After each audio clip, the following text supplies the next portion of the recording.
Shaibu, Grand Commander of the Order of the Niger, Your Excellency, the Deputy President of the Senate, Senator Badal Ibrahim Jibril, Commander of the Federal Republic, Principal Staff Officers of the Senate, distinguished senators of the Federal Republic of Nigeria, a special advisor to the President on Senate Matters, Senator Bashir Lado, the Honorable Minister of Defense, Honorable Babaru Abubakar. I say good morning to all our members in this hollow chamber. I am Major General Waheedi Shaibu. I was born on 18 December 1971 and hails from Olamabura local government area of Kogi State. I gained admission after completing my secondary school to the Nigerian Defense Academy as a member of 41 regular course and was granted the Regular Combatant Commission on 17 September 1994. I was posted to the Nigerian Army Armored Corps.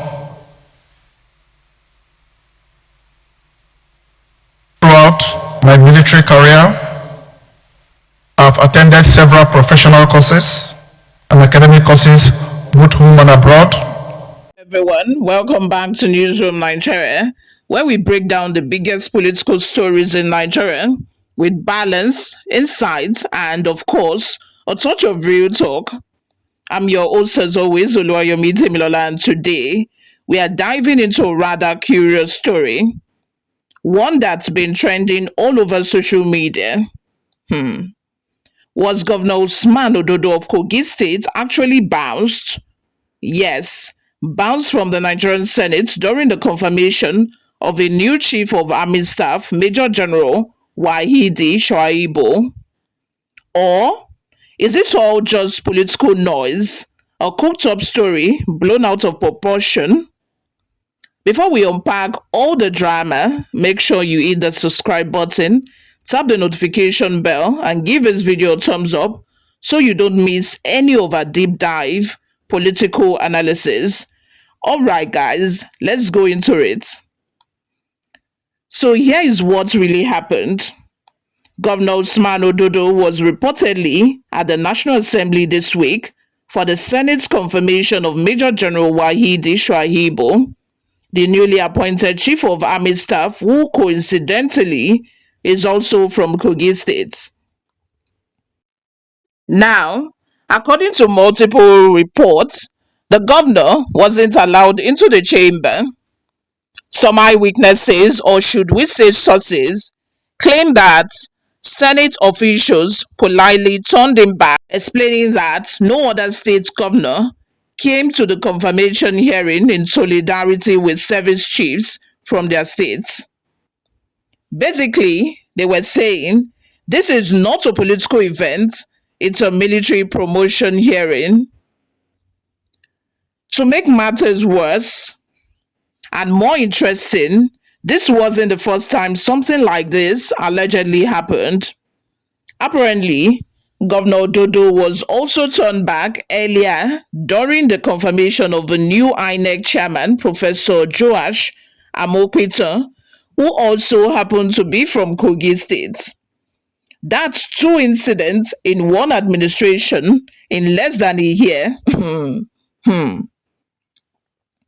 Some people began to ask, why does this Governor Ododo keep showing up at these hearings personally? And is he being unfairly treated or just crossing the line of protocol? Let's be clear, there is nothing in the Nigerian Constitution that forbids a governor from entering the Senate building or attending a public confirmation hearing. But in practice, there is something called protocol and precedence. Confirmations of service chiefs are official legislative matters, not political celebrations.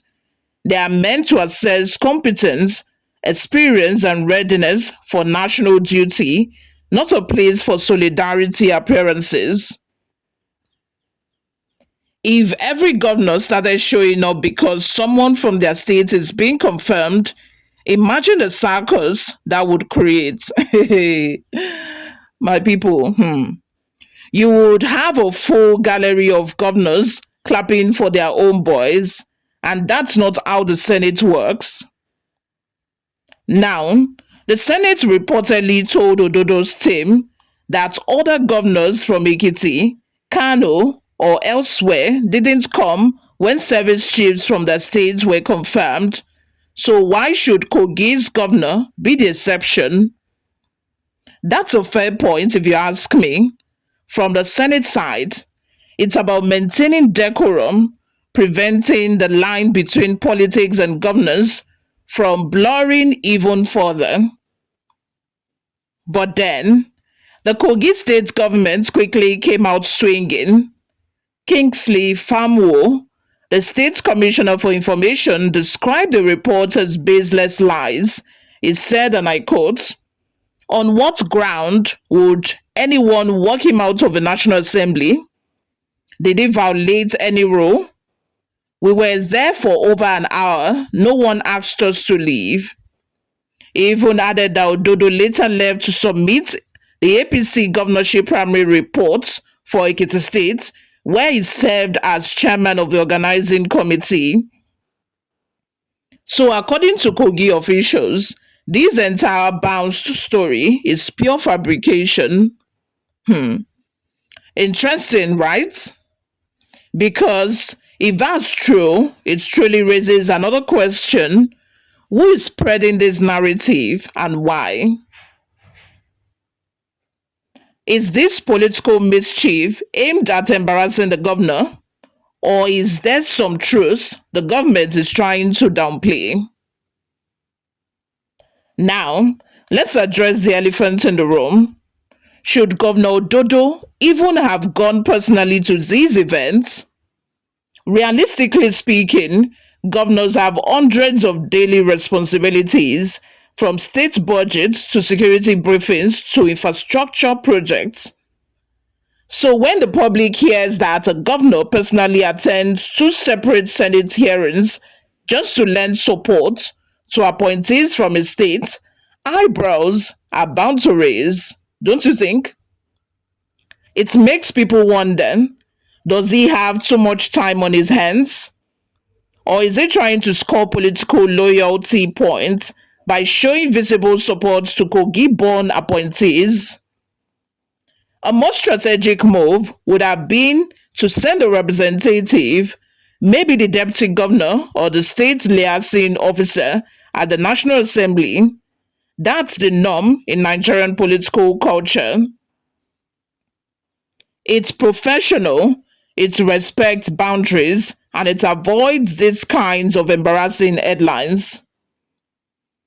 But to be fair, let's consider both sides. Now, the pro-Ododo viewpoint. Now, some supporters argue that Governor Ododo was simply being patriotic and supportive.